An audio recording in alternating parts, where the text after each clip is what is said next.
it's dealing with some super relevant, super tricky, kind of age-old themes that exist both in our society and in our storytelling. But there's a deep thread of comedy running through it, and parody and irony. And I was really quite drawn to that balance. And also, what I was really taken by and what I connected to, I think on the most personal and kind of emotional level, was not so much those themes that we kind of journey through, but really the story of this family and of this man trapped inside his family that's starting to wear around the edges and has all of the kind of conflicts and limitations, but victories and strength of all families. All families come with a lot of stuff, but the examination of this this guy just trying to weigh it all and carry his his side of the burden that his family I found to be something that I could sink my teeth into, something that really spoke to me. It's just a wonderful portrait of a family, a black family, or a family that happens to be black in America, in a way that we don't often see. We don't see the nature of these relationships as they're reflected in this film, I don't think, and we don't see just the complexity that is family, and the irony, and the love, but also the frustration, and it's baked together well inside this film. The film is about a guy. He's a writer. He teaches. He's out in California. He's doing reasonably well, but he's not really satisfied. He's not really satisfied with his writing career.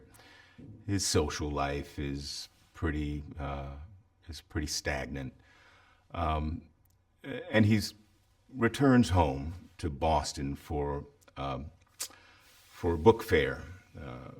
And he also returns to see his family, which is a source of some anxiety for him and some frustration as well.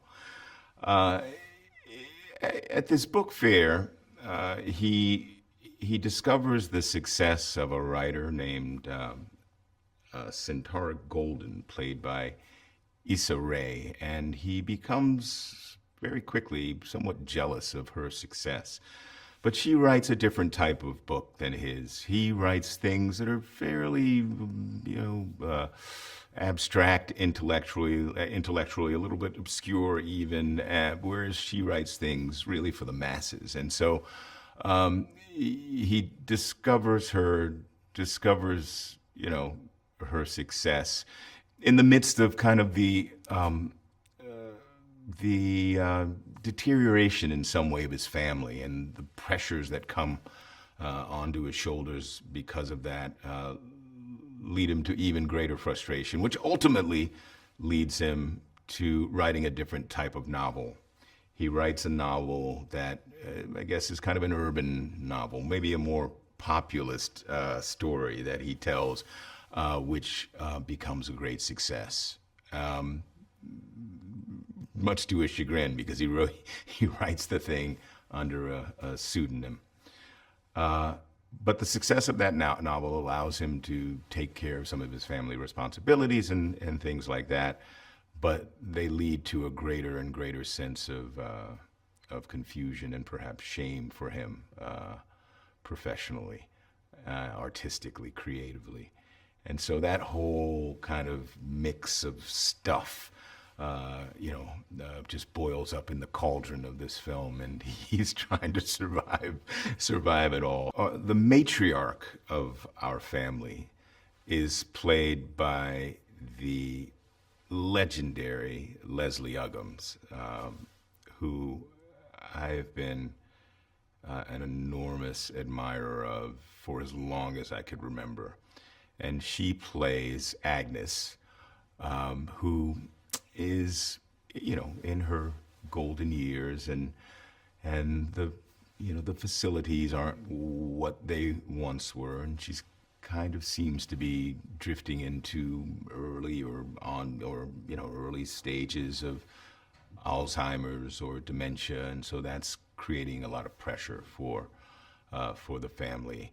The father has passed away 7 years before the start of the film by his own hand, so that again is another pressure that weighs on the family. My sister is played by the ridiculously funny Tracy Ellis Ross. Not only funny, but open and earnest and just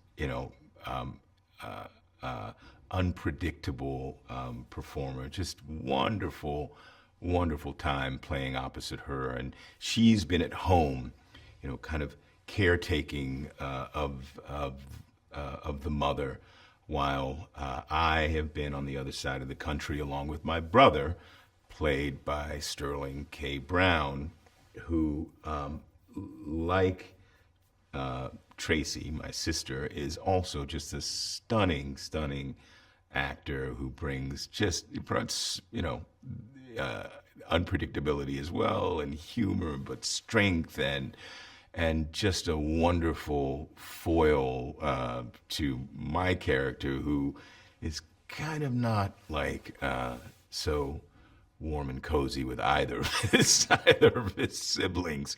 Well, John Ortiz plays Arthur, Monk's, my character's agent. And John, I've known for almost as long as I was in New York. I think John's a theater actor from New York, as am I, and I don't think we've ever done a play together. I think we might have been in a movie together, but him on the other side of the story somewhere, I think. But anyway, this is the first time that we've had the opportunity to work opposite one another. I really can't believe I'm saying that because, we've crossed paths, so often in other ways. But man, I was so excited when I heard that John was going to do this, because I knew we would play together well. I just had, having not worked with him, had seen his work obviously, and just had a sense of what type of collaborator he would be, and we just got in there and we just just made the most of what was on the page, and just had we understood we had similar processes, and we just went at it and had a ball, and just tried to make their relationship and the story of what they were doing as real and ridiculous as we possibly could. It's a story about our world. It's a story about the life out on the sidewalk, or in where other people gather, and how they gather and how they interact. It's a story about us, and so I think it's going to be really gratifying for people to gather in a theater and watch this.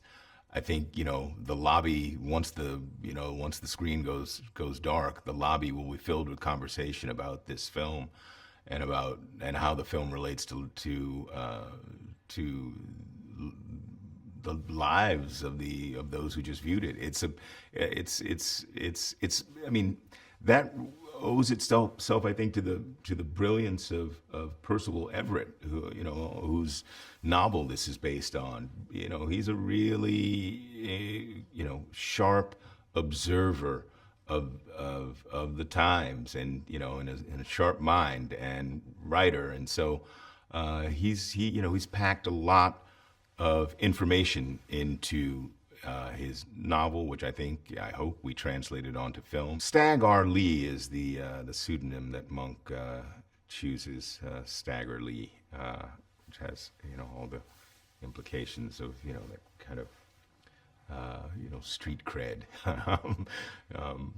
historical street cred, and he's a character that he creates on a whim, again, half jokingly, doesn't really think that he's going to have to embody this character, and ultimately at times he does embody the character, and in fact, the character, kind of comes to embody him and consume him.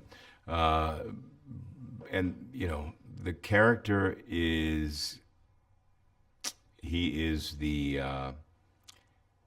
he's a fantasy.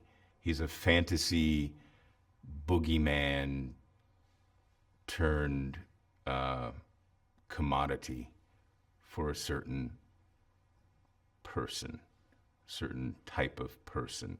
So Monk creates him as a type of bait that he knows will be swallowed whole by certain elements of at least the publishing world and society. But ultimately, I think Monk doesn't realize that he might himself be swallowed too.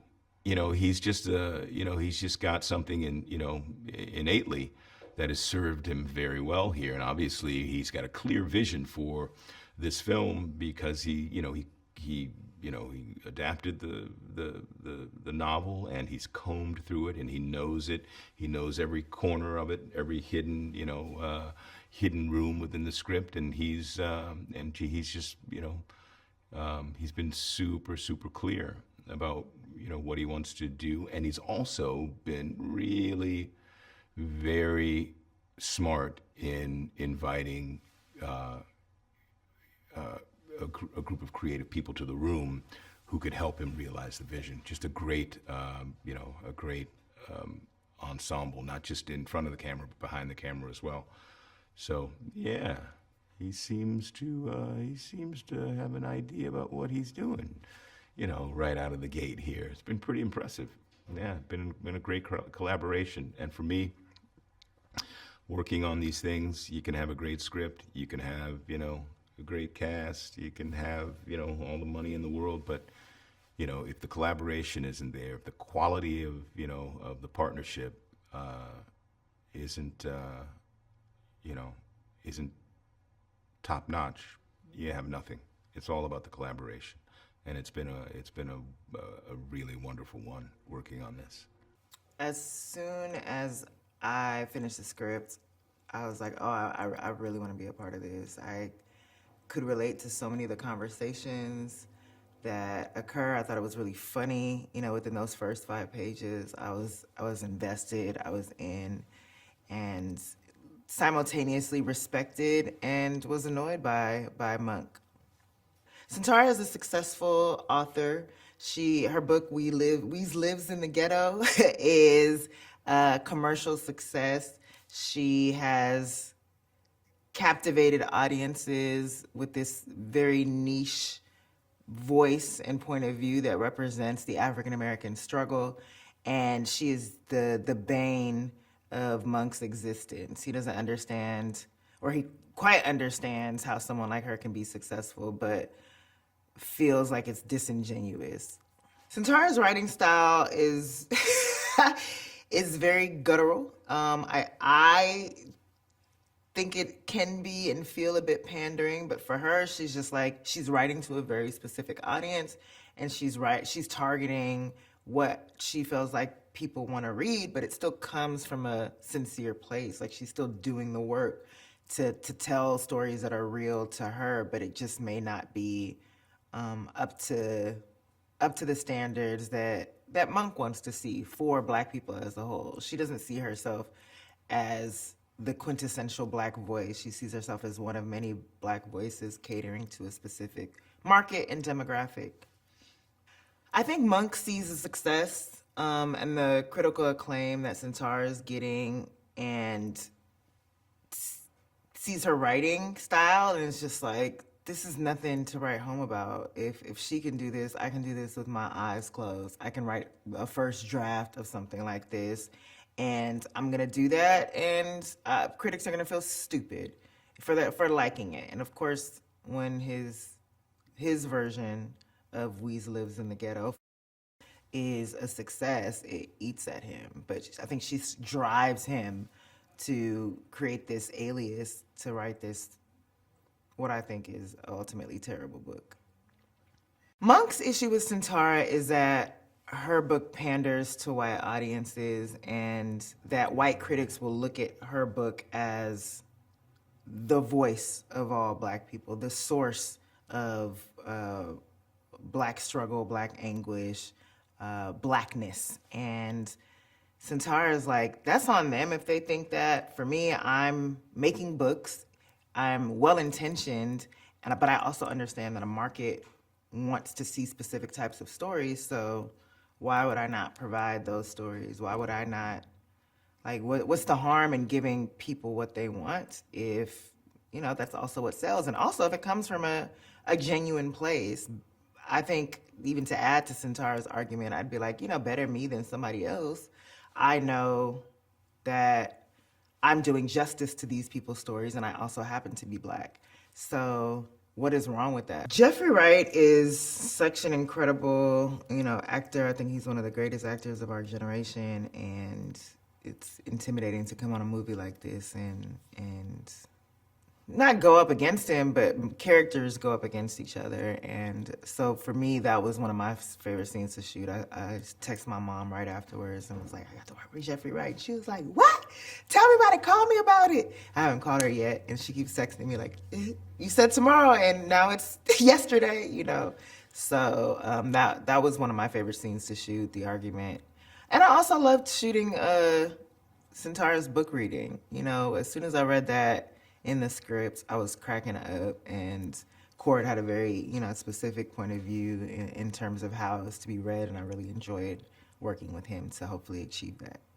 Jeffrey just immerses himself in any character that he takes on. Like, you just lose whoever you might think he is and focus and hone in on that character. He is just, I think, a master of tone, and really puts a lot of thought into how his characters will be perceived. And not just in the journey of the movie, but in each particular scene. He's like to be studied. And you can also just tell that he loves it. Cord is an auteur, and with this script, it's so clear that, he had a vision in terms of even adapting this book. Hearing from him, like even with my character, that Sentara and Monk never had a face-off, and that was something that he craved in reading the original book, and to be able to add it into this script and create such a riveting scene with such a riveting conversation is a testament to his talent. And then just as a director, I just love people who have clear visions, and he seems like, he wrote the film, he has a picture of it in his head, but he's still also extremely collaborative and open to thoughts.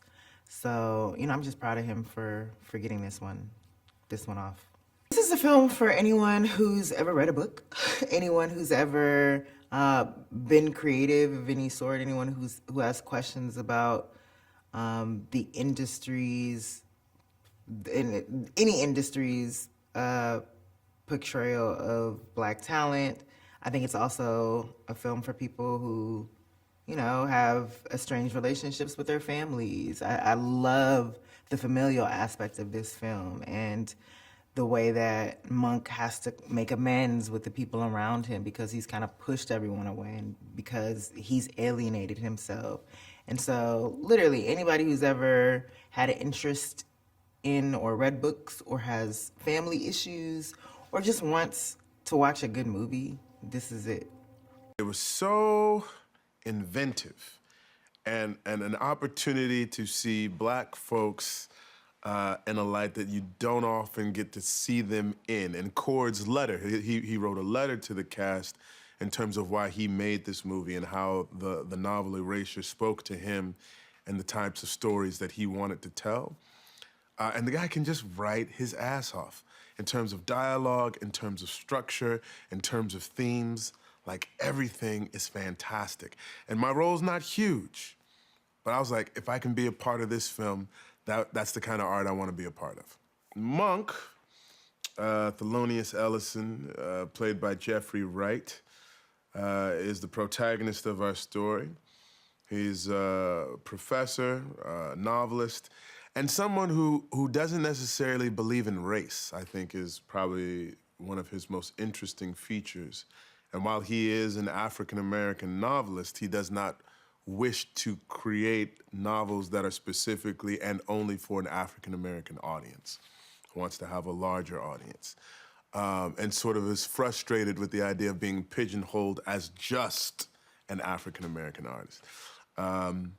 Has dated white women. His brother Cliff comments on it when he sees him dating a black woman. He's a bit surprised, what have you.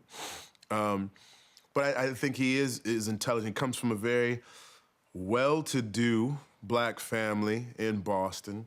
You know, he has 2 siblings who are doctors. Me and my sister are doctors. He's a PhD. He calls himself a doctor, but we know it's not like really a doctor. But you know, high achievers. And what else can I say about him? Like, he's sort of like really trying to reconnect with himself. One of the themes of the film is about soulmates and how people were created originally with like 2 heads and 2 bodies, and sort of like the gods decided to separate them so that they could not have their ultimate power, come into their fullness of themselves. And so there's a theme in the film about him sort of coming back into grasp with whom he actually is. There's a part of him that feels disassociated and disconnected from himself. And the movie touches on that very deftly, very wittily. Character's name is Cliff, younger brother of Monk and Lisa. He shows up after Lisa's passing away. Sort of the black sheep of the family, literally by my skin tone and figuratively as terms of how he's described in the script. He's gay. Recently came out of the closet by sleeping with another man and sort of blowing up his marriage and his family. Trying to really sort of find himself. He's a doctor, very bright, but never really been accepted by his family. An estranged relationship with his brother. And I think his main sort of function is to show his brother just how he keeps people at arm's length, and that people have been waiting to love you and to be present for you. You just have to allow yourself to be loved. I think one of the most interesting things about the film is sort of like who gets to validate art. I find that a very sort of fascinating conversation in terms of this black man who is very critical of this other black woman's novel and actively eschews anything that sort of like puts him in the box of just being black, right? But then the catch-22 is when he sees people who do things that seem that they're just for blacks, white folks are like, oh my God, this is amazing. And it drives him up the wall, dude. It drives him up the wall. I love it. And so when he actually gets a chance to be on the book review committee to sort of say like, who's gonna win this book award? And when his novel comes up, he's like, you guys can't be kidding me. And the 3 white people are like, this is the book. And the 2 black people are like, this ain't the book. But the 3 white people win out over the 2 black people over picking the black author, who is him, that he hates the book. It's hysterical. And so just like who gets to legislate and validate art is a really interesting conversation in the world today, because you see things sometimes where people are going gaga, and even I myself would be like, was that good? Like, did I miss something or something? And white people are like, yes, sir. This is the voice of a generation. I think that's just a testimony to our writer. I mean, CJ, Mr. Cord Jefferson, is gifted. Like, he's really gifted. Like, at no point in time do you feel like this is a medicine film where you're just being forced to, like, you know, spoon-fed messages throughout the course of the thing. Like, I laughed from beginning to end. And you're dealing with race. You're dealing with Monk's inability to connect with people or to keep people at a certain arm's length. You're dealing with homophobia throughout the course of the thing, but like at no point in time, it all happens relatively organically. And I wish I could tell you. If I could tell you how he does it, I would write it myself. I'm not that good. I've been watching Jeffrey Wright for a long time. One of my favorite actors.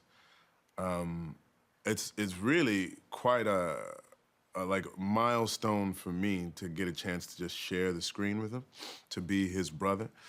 What does he bring? I mean, he's definitely one of those people that's put in their 10,000 hours.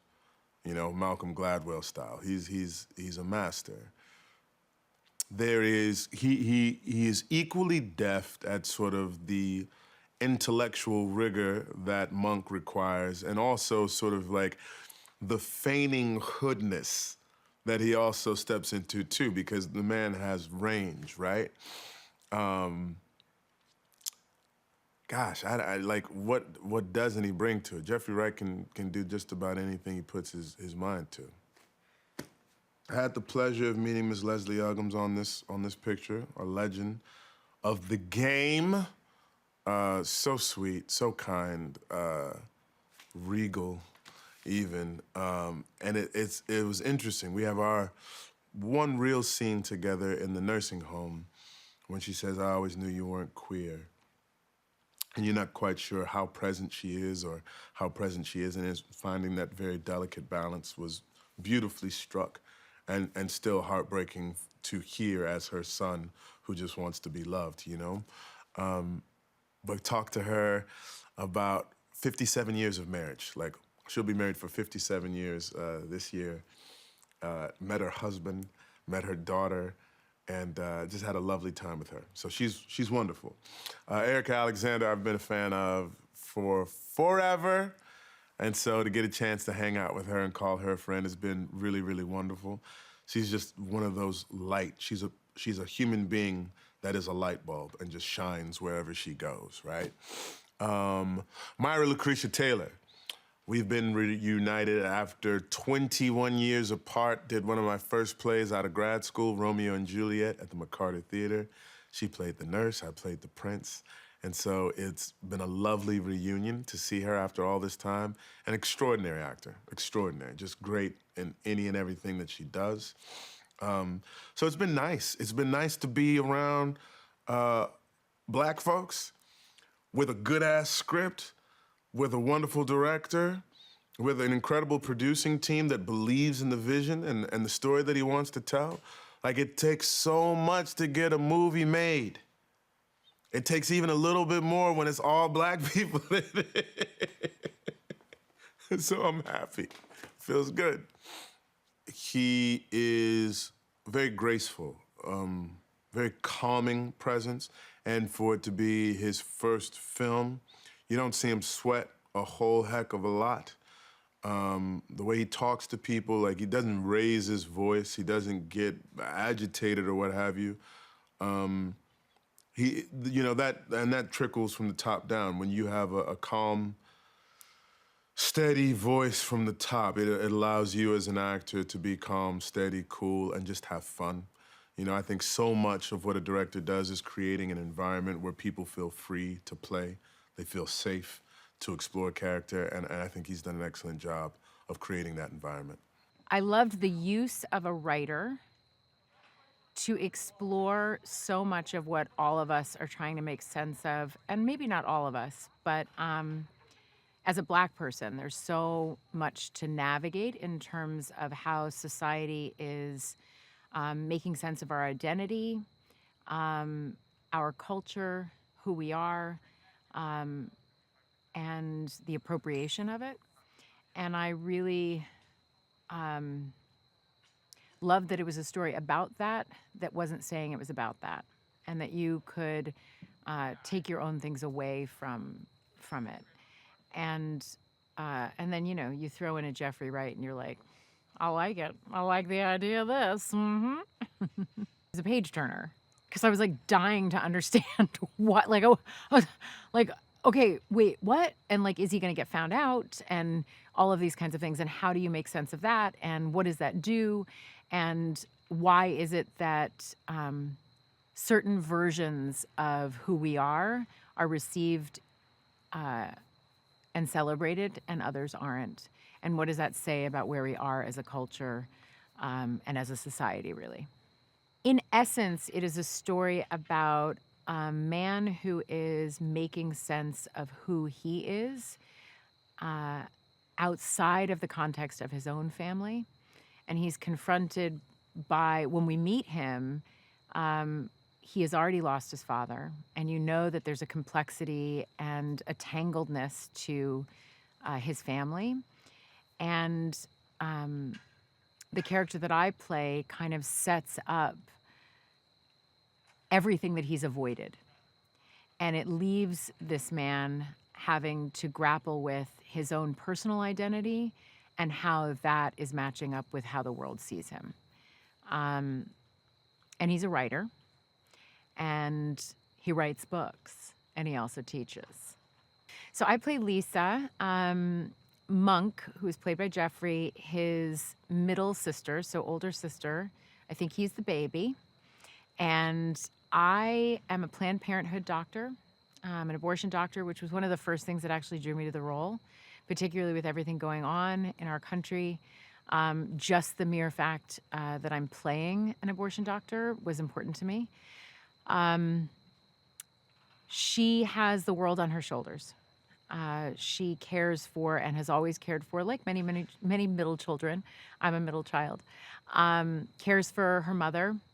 Sort of, I think, took the brunt of her father's suicide and took the brunt of the responsibility of that, and has been carrying the burden of her family when her brothers left and went west. Her other brother being, her older brother being Cliff, who is dealing with his own stuff. Also, Lisa has just gone through a divorce. And something about the relationship between Monk and Lisa really kind of establishes who Monk is in the world. There is a real love and connection between the two of them that when she leaves early on in the script, he is propelled into the rest of the story like a slingshot. This film explores identity, culture, race, family, academia in a way that I think is really interesting, and the importance of academia, the importance of how we look at literature and the importance of literature, and the difference in storytelling and literature, and fiction and nonfiction, and sort of what all of that means, and how books tell a different story than film, and how those stories get etched in time in a different way, and how they explore place and time. Well, Jeffrey Wright's just exciting. And my favorite thing about Jeffrey is he like becomes something different in every role. It's been really fun. Strangely, we lend ourselves to the sibling relationship really well. I think I've brought something out of Jeffrey. He was really giggling a lot. I don't know that I thought Jeffrey was a laugher, but I had him laughing a lot, which made me really happy. It's wonderful. You know, it's a really exciting thing as an actor to be able to work with people that you already admire, and people that you admire because their work is so layered and so good. And I hope it brings something good out of me too. Cord is the writer and director of this project. I believe this is his first directorial debut, or that's repeating myself twice, but directorial debut. And I love working with first-time directors. I think for me it's really special because I've been a first-time director, and there's a real you can smell the fresh cut grass quality to a first-time director, and it manifests differently in everybody. But I really feel that my role as an actor is to support the vision of the director. And there's something very special about that with a first-time director. Cord is so incredibly smart, and although he's a first-time director, he is not a first-time human. And so he has a real point of view, real clarity about what he wants and needs, which I think is the key to being a great director. And he is not allowing his newness to be an opening for people to push past what he wants. And so it's been joyful. He's prepared, which is honestly the biggest thing as an actor for me. When a director's not prepared, like I literally can't take it, or sort of indecisive, and he's not. So it's been great. I hope audiences experience what I felt when I read the script, which was surprise, little shock, and then dying to know where this goes, and how this man makes sense of all that is happening. My initial thoughts on the script were that it was funny, and I laughed out loud, and that's very rare this day. That's the highest compliment I think you can give something, is that it makes you laugh. It happens to also make you think. That's a bonus. Coraline is wonderful. That's who I play. She's a public defender. She's in a new relationship with Monk, and I think that he's open to it, especially because his life is falling away a bit and he's growing a new skin. And she is kind of an island of sanity in a world of chaos for him right now. Monk is a man who right now is caught in the middle. He's like in between a rock and the abyss. And he chooses the abyss. You know, he jumps because a lot of things in his life have not only frustrated him, but just have, just been just beyond his reach. And I think he's frustrated, and I think he's a little lonely, but I also think that he's ready to make a transformation. So the wonderful thing about Monk in that name, Monk, who you think is kind of, sequestered or something, is that he's born anew and he's gonna, be a new man. But yeah, that's who Monk is. The themes explored are identity, media, like who we are, stereotypes, love in a way, does love transcend memory? Things like that. It's a really powerful, complex creation that Cord has built here. But I really love the idea that he put identity and family together inside of, how we are seen and how we storytell about ourselves. The film tackles a lot of complex issues, and it does it with humor, comedy, which is the best delivery system in the world. It helps the medicine go down. Monk is inspired to write the book because he's frustrated that although he's been a mildly successful writer, he can't seem to make the big jump to bestseller. He doesn't think that people are understanding what he's trying to say. And he's seeing young authors, and a young author in particular, who's doing well, but with stereotypical point of view and, something that he really thinks is, unintelligent. So in a fit, he, bangs out one of them. And, it's not who he is, but it sells. Imagine that. Hence the title. Jeffrey Wright is an amazing actor, let's just say that. But he's a freak of nature. He's divine. He's, performing-wise, you can't get any better. He's very generous. He's, determined in the scene to make good on the scene, but he's taking care of you too. And that's a relief. That doesn't happen every day. And to see that a person who's so good at what he does turns out to be so generous, it's like a gift, it's a bonus. I hope they laugh. People, I think we've had a really difficult time, and it's hard to find a great comedy. And I think this is one that everybody will dig and see themselves in it. It's about identity. It's about family. It's about being frustrated, but also finding yourself. It's about those silly moments where you couldn't have figured that you'd be in, but there you are. It's about mother and sons, It's about secrets and that type of a thing. So I'm hoping that they come for a good time, looking for a great movie to enjoy, and this is it. It's so good. It's one of the best scripts I've ever read. It's exciting, it's real, it's funny, and I think it's a really important story to tell. This is a story about a writer who's having a hard time selling his books. He's got great artistry, and he's at a time in his life and in his career where things just aren't panning out, and it coincides with him needing to take care of his family, and he's brought back home. Then he just decides to try things a little differently.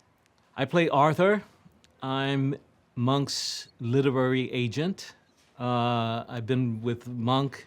Arthur's been with Monk for a really long time. He's incredibly loyal.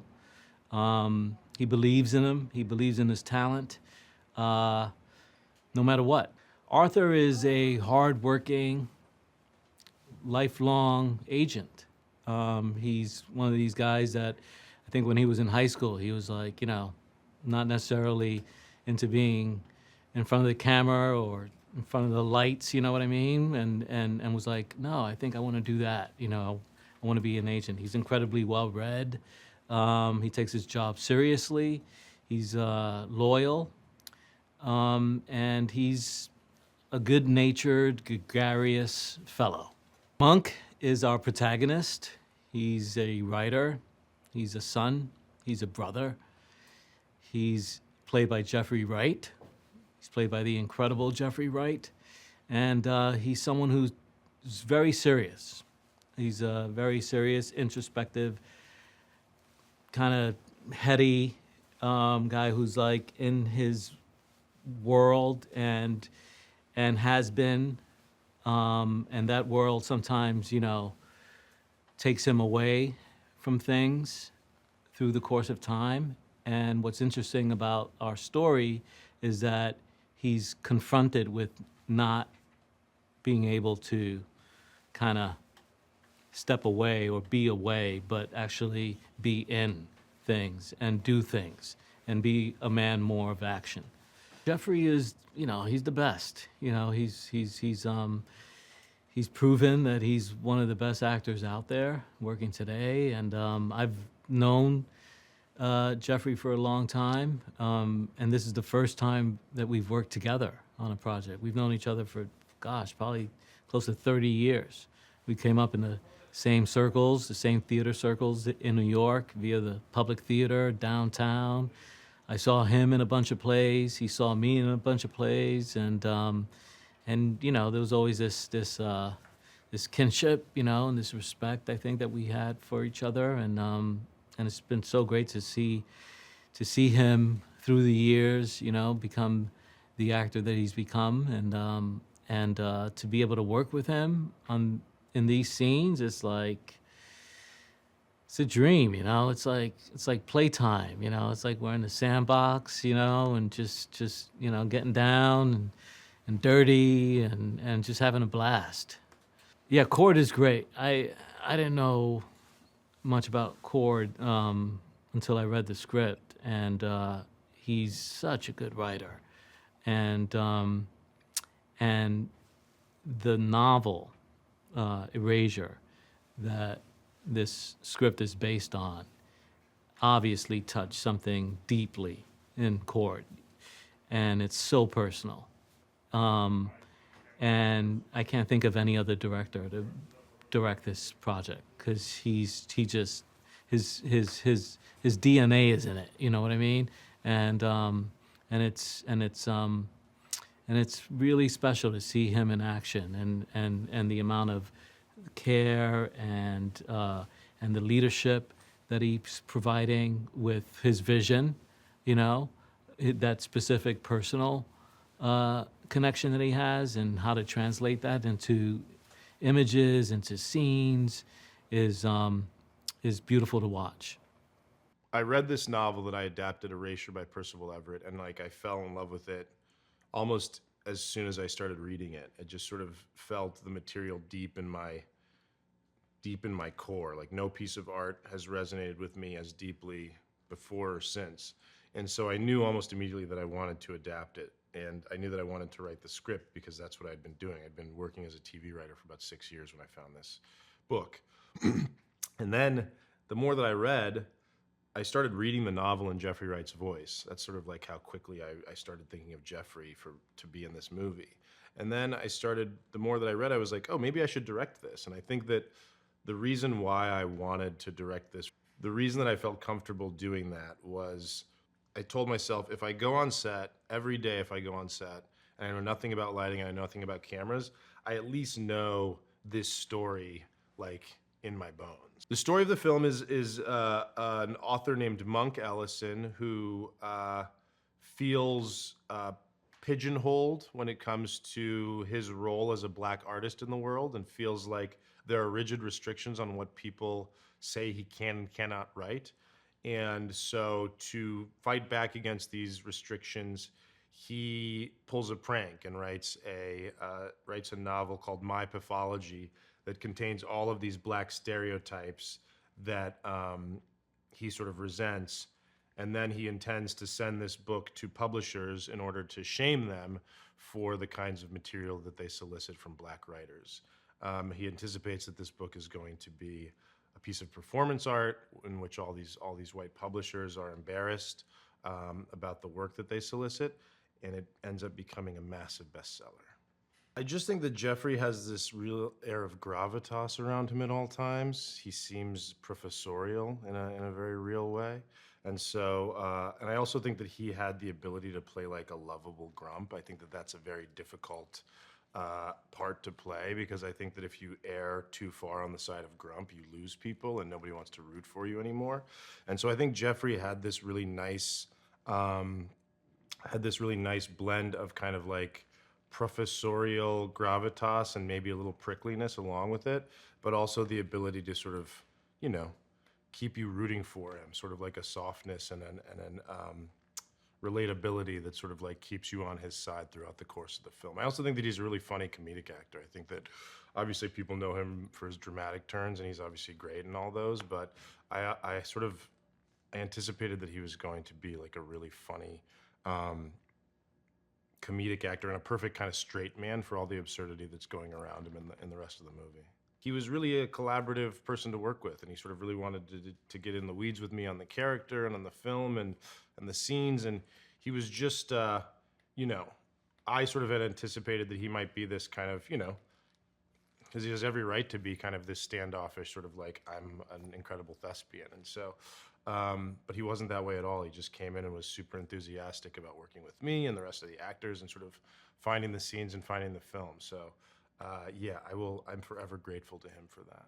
One of the keys to, I think, making a lovable grump work on screen is surrounding him with people who love him despite his grumpiness, right? And so I think that you sort of teach the audience that as sort of pugnacious and kind of prickly as this character is, there are people who are not that way, who love him and sort of like can see the good side of him, and that kind of teaches the audience like, oh, okay, if they like this guy, then maybe I should like this guy. It's sort of like when, you know, when your friend introduces you to one of their friends and you're like not sure about this, but you really like your friend, and you're like, okay, if my friend likes this person, then there's probably something good here that I should pay attention to. And so surrounding Monk with characters who were much more effervescent and buoyant and joyous than him was, I think, a sort of like key toward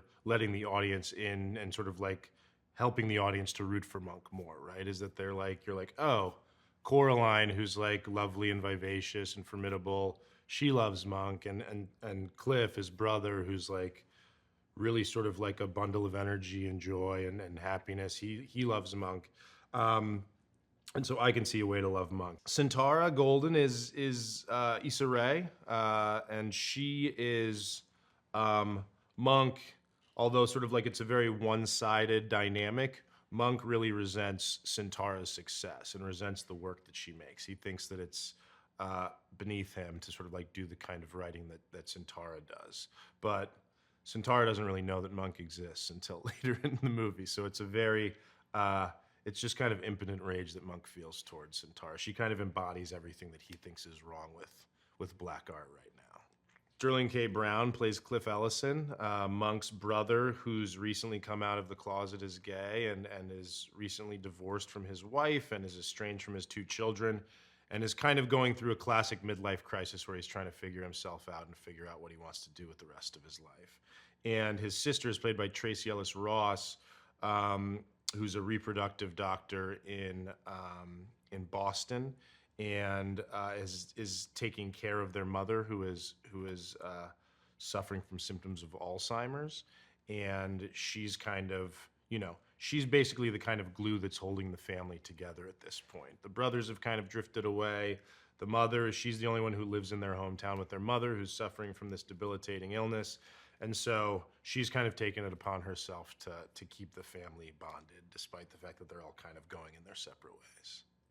I hope audiences take away from this film a smile. That's all I want them to take away from it. I think that I'd never wanted this movie to be didactic or feel like it was, giving people moral lessons. I think that I don't want to, to me, the intention of the movie is to give you a series of scenes and characters and situations and allow you to make your own decisions about it. I think that to me is really keeping with the spirit of the novel that I adapted. The novel itself doesn't try to offer any solutions or answers. It's sort of more about asking questions, and to me, that's what I wanted to maintain in the film was the essence of the novel in that way. And so, I just want people to come in and have a good time and enjoy themselves. Something that's been really, really heartening to me is the number of people who have told me that, like, as soon as I got out of the theater, I rushed to talk to a friend who had seen the movie too, so that I could talk to them about it and sort of go to dinner with them and talk about it. Or I turned to the person that I went to see the movie with and said, "Do you want to go get a drink and talk about the movie?" That to me is all that I really want people to take away from the film is something that they want to turn over in their minds a little bit after having this sort of hopefully a joyful experience for the past couple hours. Oh my gosh, this is perfect. I just, everything that we say in this is what people say. Nothing was forced. It was an easy script to learn. The chord is amazing. Well, it's about this wonderful family of 3 children.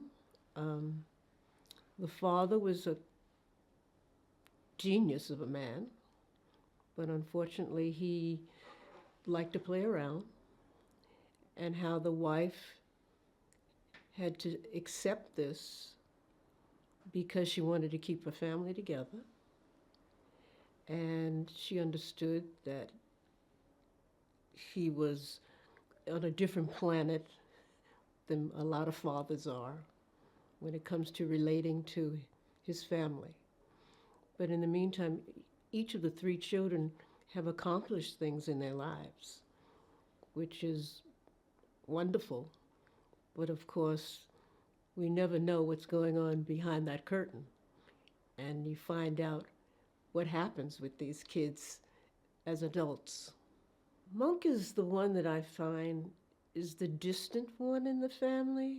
He lives in his own intellectual world. When it comes to Cliff and Lisa, you could tell that they were close, that they had a different kind of language going between them than they had with Monk. And Monk was always the favorite child. I think the father favored him because he was on that intellectual kind of plane that the father was on. And and I think that's why the mother, he was kind of her favorite child, but he was never around the family that much. And they were always teasing him as they were growing up. As the older brother he was always very serious. He wasn't the fun one. With Monk, he writes books that are very intellectual, and he doesn't realize that he's boring. He doesn't want to accept that. So it's interesting when things change for him, and what comes out of that old boring stuff that he used to write is this amazing, amazing book. With Cliff, it's the elephant in the room, because the family, the mother and father, doesn't want to deal with having a son that may be gay. So he hasn't been able to have his truth when it comes to mom and dad. And she's still in denial, even if she's going through her Alzheimer's. That still bothers her enough where she, says to him at one point, I never believed that you were gay. Where it would have been nice if she had just let it go and let him be who he was. Lisa, she's the one that keeps in touch with everybody. I'm sure she talks to Cliff all the time.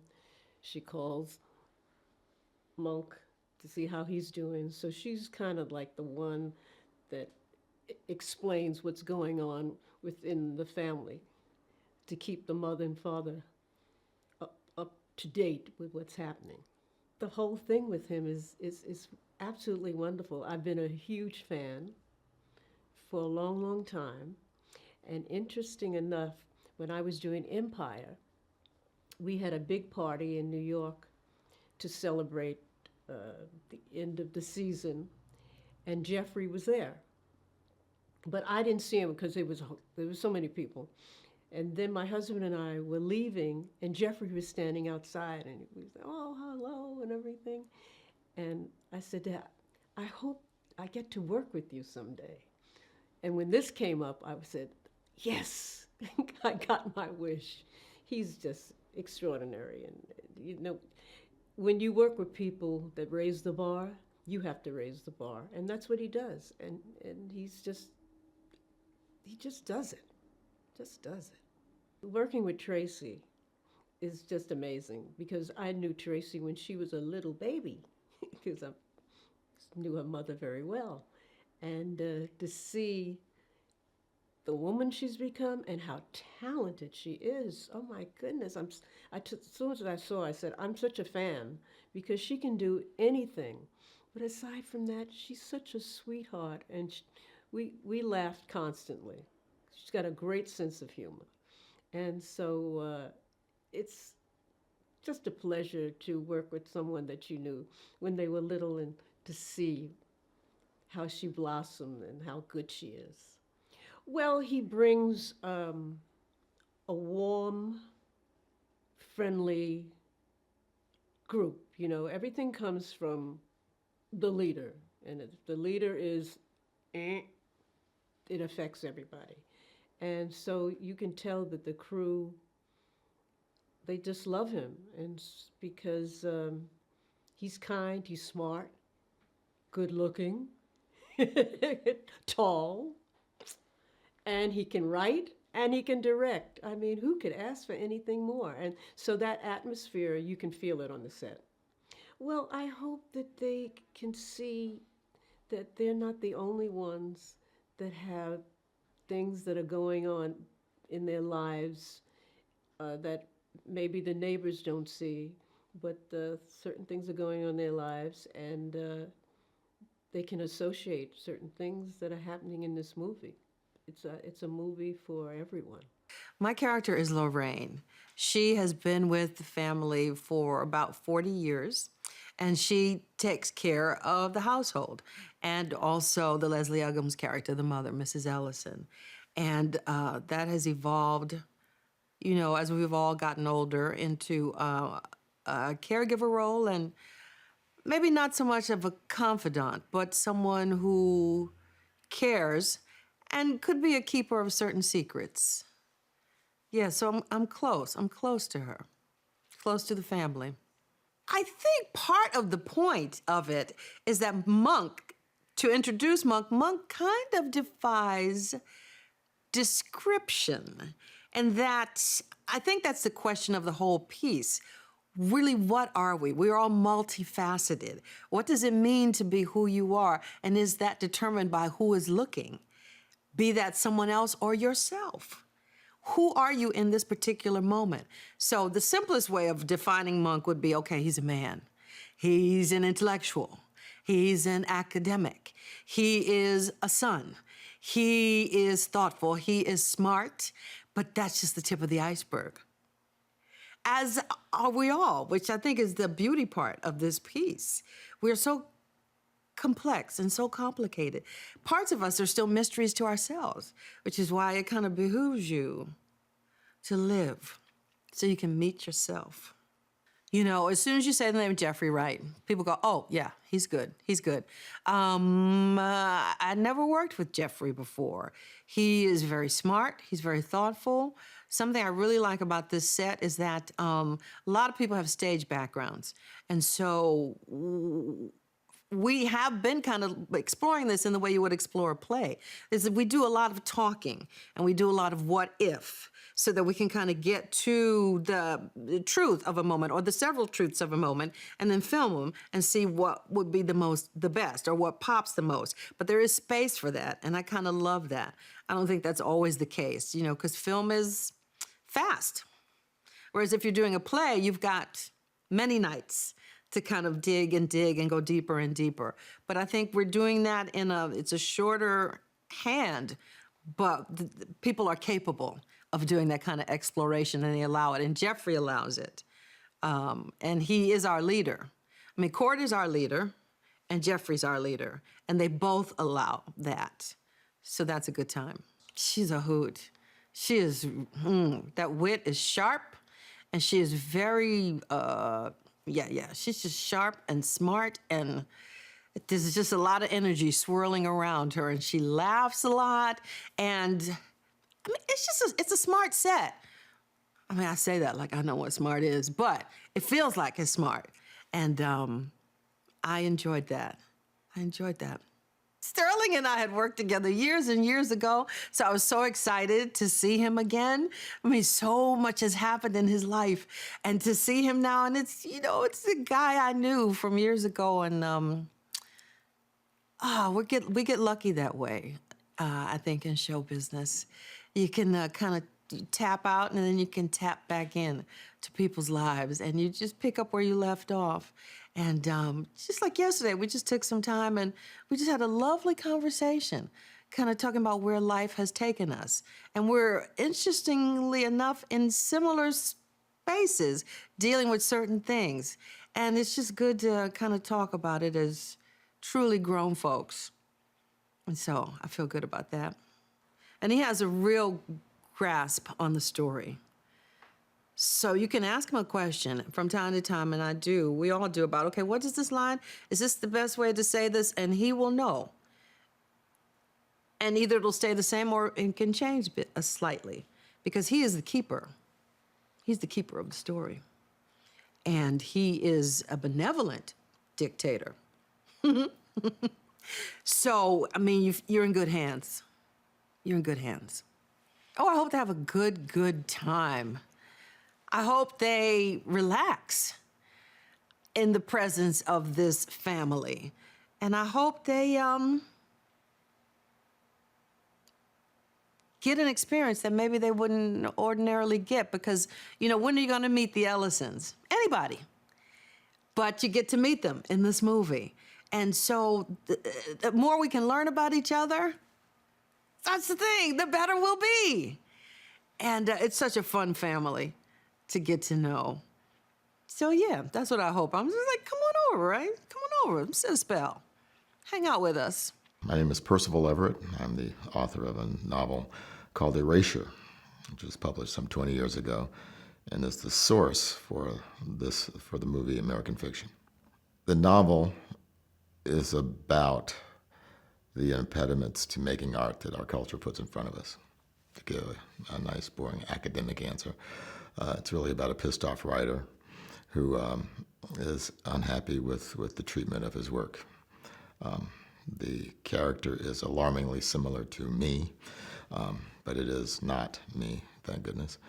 And he has met with some, I guess we call it, career pitfalls.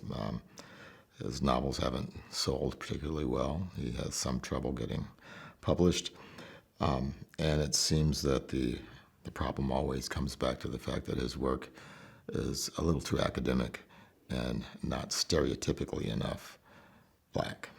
Growing up in the U.S., when I would go to the bookstore, if I were to see black characters, they would be depicted in novels of the antebellum South, or always in the inner city. And I was a middle-class black kid. That wasn't my family. My father was a doctor. My grandfather was a doctor. We didn't exist in print or on screen, and so that's pretty much the root of the problem in the novel. He's quite comfortably self-assured. He's not cocky at all, but he exudes an air of confidence. And you believe in him right away. And this is kind of remarkable. You read this novel in 2020, and here we are in 2023, and it's being released. I've never seen anything like this. So I'm impressed by him on a number of levels. He certainly understood the novel. More importantly, he understood the spirit of the novel. And it was clear to me talking to him that he understood what had to change in the novel to make it filmic. I thought it was exactly what it should be. He took my material and made it his own. He did something that I would not have been able to do, which was transmute the novel into a screenplay, because you can't have everything from a novel on the screen. And I wrote all of those scenes because I liked them. I wouldn't have been able to divorce myself competently from them to make something as coherent as he did. The most basic story here is about that writer who can't fit in. He has familial problems with his brother, his mother, who is approaching dementia. But navigating not as a character because of his upbringing and how it doesn't allow him to fit perfectly comfortably into this American culture, he's trying to find that comfort and find a place. Well, the character's name is Thelonious Monk. I'm sorry, his middle name is not Monk. His nickname is Monk because of his first name, Thelonious, last name Ellison. A rather obvious tribute to both Ralph Ellison and Thelonious Monk. He's played by Jeffrey Wright. And as soon as Court told me that Jeffrey was the person he had in mind, I couldn't think of anyone else who could play this character. So this worked out beautifully. And Wright's portrayal of Monk is so nuanced and quiet, but in no way timid, that one can't help but be engaged with him. There's a closeness that Tracy Ellis Ross and Jeffrey Wright share on screen that's kind of remarkable, and I think unusual. And what you get to hear is a conversation between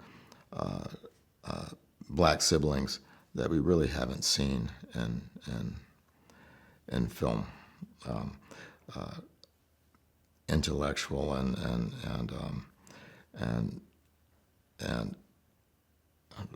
ironic banter, stuff that can only come out of a history together and a shared style of living. This is an intellectual, fairly well-heeled family living in America that isn't simply a white family painted brown, who they have to deal with the fact that they exist in the culture as other, and do so in with the use of humor, irony, and fierce intelligence. Thanks for watching. Make sure to like and comment on the video if you enjoyed it. Subscribe to the channel and hit the notification bell to be notified when new videos are released.